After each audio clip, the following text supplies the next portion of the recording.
السلام عليكم ورحمة الله وبركاته. تحياتي لكم ولكم للمشاهدين والمستمعين الكرام من السلفيين والسلفيات. كزارو رأس እንግዲህ ይሆን ገማሙ እንግዲህ የሚለው አለ። እስኪ ምንድነው የሚለውን ገብተን የምንከታተል ይሆናል። እስከ መጨረሻው ምላሹንም የምናይ ይሆናል በጋራ ማለት ነው። ተከታተሉ። ሊንክ ሼር ኮፒ ማድረግ አይረሳም። ምክንያቱም እንደዚህ አይነት ነጥቦች እንደዚህ አይነት ኹራፋቶች ሸር ሲደረጉ ታይቶ ዝም አይባልም። እኛም ተከታትለን ማጋለጥ አለብንና ማለት ነው። ባት የሚለውን ጠቅሰዋል እንደምታምኑበት ማለት ነው። ባት ያለው ብላችኋል። ላንቃ ያለው የሚለውን ረስተው ላንቃ ያለው ነው እናንተ የምታመልኩት። ደረት ያለው ነው እናንተ የምታመልኩት። ሁለት ክንዶች ያሉት ነው። 6 ጣት ያለው ነው። 6 ጣት የምታመልኩት ማለት ነው። ኪታባችሁ ላይ ያለው ነው። ሁሉንም ማሳየት ስለምችል ማለት ነው። እንደዚሁም ምላስ ያለው ይሄ ብቻ አይደለም። ሁለት ጎን ሳይሆን አንድ ጎን ብቻ ያለው አንድ ጎን ያለው የተቆጣጠረ ጸጉር ያለው የተቆጣጠረ ጸጉር ያለው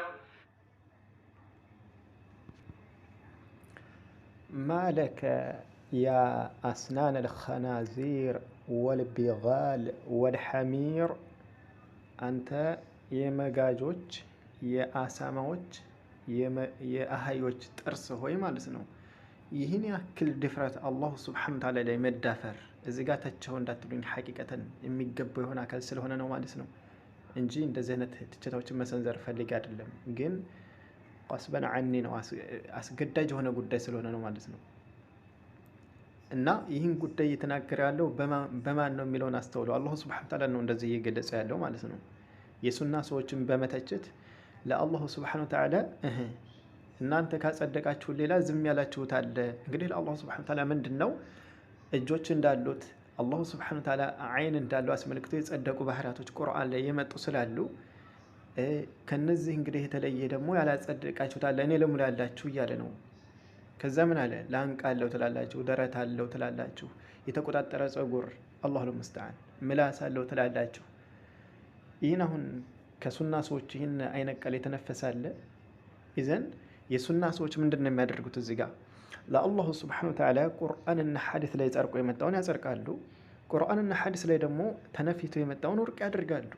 ከዛ ውጭ ዝም የተባለ ጉዳይ ላይ ዝም ነው የሚሉት። ለምሳሌ ምላስ የሚባል ነገር፣ ላንቃ የሚባል ነገር እሱ አሁን በራሱ ያመጣው ማለት ነው። ደረት የሚባል ነገር እንደዚህ አይነት ቁርአንና ሐዲስ ላይ ለአላህ የለውምም ሆነ አለው ተብሎ አልመጣም። ዝም የተባለበት የሆነ መስአላ ነው። በዚህ ጉዳይ ልም የሱና ዓሊሞች ምንድን ነው የሚያደርጉት? ጸጥ ነው የሚሉት። አለቀ። እሱ ግን ጨዋታ አደረገው። ይህንን ሳትሉ እኔም ልምላላቸው አለ። ለአላህ ጣት አለው ትላላቸው። እሺ የጸደቁትን ቁርአን ላይ የመጡትን ሰለፎችስ በምን ተረዳቸው የሚለውን ከሰለፎች እንድናሙላ አስጎብኛችሁና ወደ አቶ ገማሙን እንመለሳል ማለት ነው። እስኪ እንደናሙና ሼኽ ሷሊህ አልፈውዛን በዚህ ምክር ላይ ምን ሰጥተዋል? صلى الله عليكم سماحة الوالد. يقول السائل: هل يصح أن نقول إن لله تعالى رأس ولسان بأنه يتكلم حقيقة؟ ما نقول في حق الله إلا ما ورد به الدليل. الحين تدرسون سنين طويلة وتسألون هالسؤال. ما يقال في حق الله إلا ما ثبت بالدليل في الكتاب والسنة، وما لم يرد به دليل فإننا نتوقف عنه. نعم. طيب ሰማቻቸው አይደለ? ሼኽ ሷሊህ አልፈውዛን ለአላህ ራስ አለው ወይም ምላስ አለው ተብሎ ይባላል እንደ ሲባል ምንድን ነው ያሉት? እንደሁን ይህን አይነት ጥያቄ ትጠይቃላችሁ ነው ያሉት። ተገርመው ማለት ነው። ለምን? ምክንያቱም እኛ እኮ ለአላሁ ሱብሓነሁ ወተዓላ ባህሪያቶችን የምናጸድቀው ቁርአንና ሐዲስ ላይ ጸድቀው የመጡትን ነው። ከዛ ውጭ ዝም የተባለ ጉዳይ ላይ እኛ እንዘባረቅም እያሉ ነው። ነተወቀፍ ዝም እንላል አሉ። እና እዚህ ጋር ምላስ የተኮሳተረ ምንድን ጸጉር አለው የገማሙ ምናምን እንደዚህ አይነት ነገር አንዘባረቅም። ለምን? ቁርአንና ሐዲስ ላይ እንደዚህ የሚል የለም። ኢዘን እኛ የምናጸድቀው ለአላህ የጸደቁትን ባህሪያቶች ብቻ ነው። ከዛ ውጭ ያለውን ወላሁ አዕለም አላህ ካልነገረን እኛ እናስኩት። ይህ አደብ ነው ከአላህ ጋር ማለት ነው። እና እስኪ ከሰለፎች ናሙና ለአላህ የጸደቁ ባህሪያቶችን ቀላቅለው ስለሆነ የተናገረው ከሱ እስኪ ላምጣ ማለት ነው። ከሰለፎች ማለት ነው። የኪታቡ ስም አተብሲር ፊ መዓሊም ዲን ይላል። ፊ መዓሊም ዲን የማን ነው ይህ ኪታቡ? አልኢማም አቢ ጃዕፈር የሳቸው ነው ማለት ነው። ማን? ሙሐመድ ኢብኑ ጀሪር አጠበሪ እንግዲህ የሳቸው ኪታብ ነው ማለት ነው። የጠበሪ 224ኛ ዓመት ሂጅራ የተወለዱም ማለት ነው። 133 ትገቡልኛላችሁ። ይኸው እዚህ ጋር ተመልከቱ። ኪታቡ 132 ገብታችሁ ተመልከቱ እስከዚህ ድረስ ማለት ነው። ለአላህ ሱብሓነሁ ወተዓላ የሚያጸድቁ ባህሪያቶችን ማለት ነው። ለምሳሌ ወአነ ለሁ የደይን ሊቀውሊሂ በል የዳሁ መብሱጠታን ወአነ ለሁ የሚነ ሊቀውሊሂ ወሰማዋቱ መጥዊያቱን ቢየሚኒህ ለአላህ እጆች እንዳሉት እናጸድቃሉ። ከዛሊከ ወለሁ ወጅሃን ሊቀውሊሂ ኩሉ ሸይኢን ሃሊኩን ኢላ ወጅሃሁ ስላለ ወየበቃ ወጅሁ ረቢከ ዙል ጀላሊ ወልኢክራም ስላለ ተመልከቱ እዚህ ጋር ወለሁ ቀደመን ሊቀውሊ ረሱሊላህ ሰለላሁ ዐለይሂ ወሰለም ሐታ የضع ረቡ ቀደመሁ ፊሃ ያዕኒ ጀሃነም ስላለ ተመልከቱ እስከዚህም ወአነ ለሁ አስዋቢዕ ሊቀውሊ ነቢይ ሰለላሁ ዐለይሂ ወሰለም ማ ሚን ቀልቢን ኢላ ወሁወ በይነ ኢስባዐይን ሚን አስዋቢዕ ረሕማን እስከ ቁጥር 137 እያወረዳችሁ ተከታተሉ ይህን ኪታብ ማለት ነው። ኢብን ጀሪር አጠበሪ ረሒመሁላህ ማለት ነው።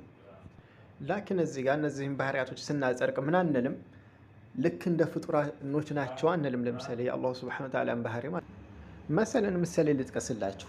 አላሁ ስብሓነሁ ወተዓላ ለምሳሌ ዓሊም ነው አዋቂ እንላል አይደለ? የሰውም ልጅ እኮ ዓሊም ይባላል። ለምሳሌ እውቀት ያለው አዋቂ ይባላል። ግን የአላሁ ስብሓነሁ ወተዓላ እውቀትና የሰው ልጅ እውቀት አንድ ነው?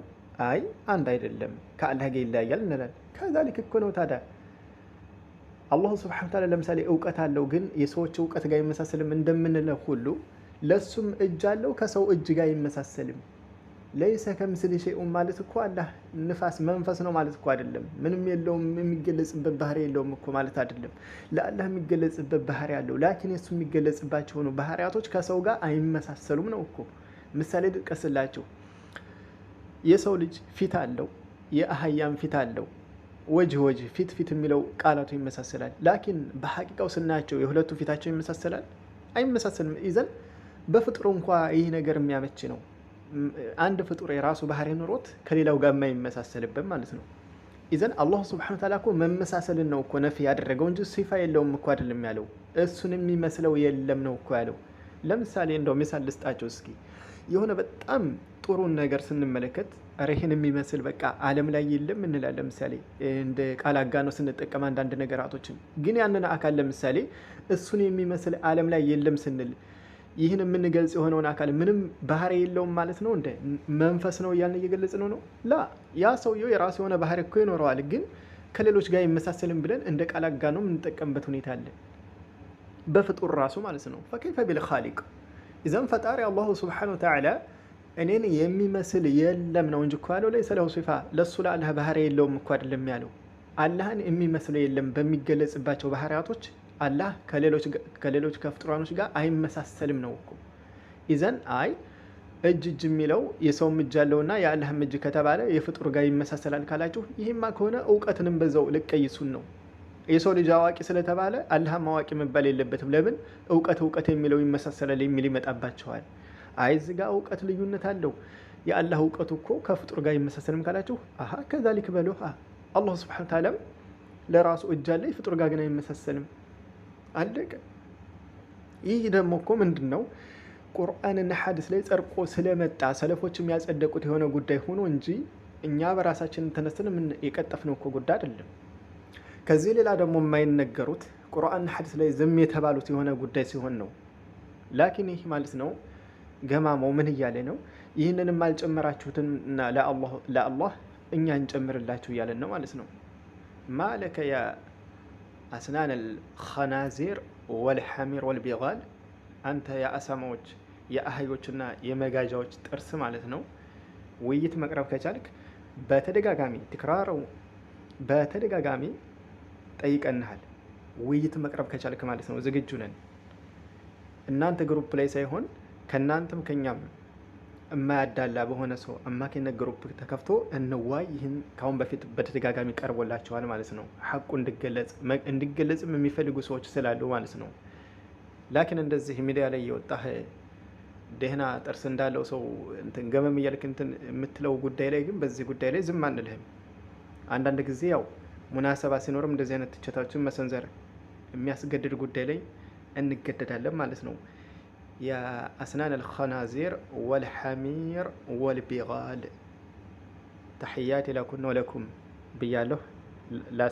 ላኪን ለሰለፊ እህቶችና ወንድሞች ማለት ነው።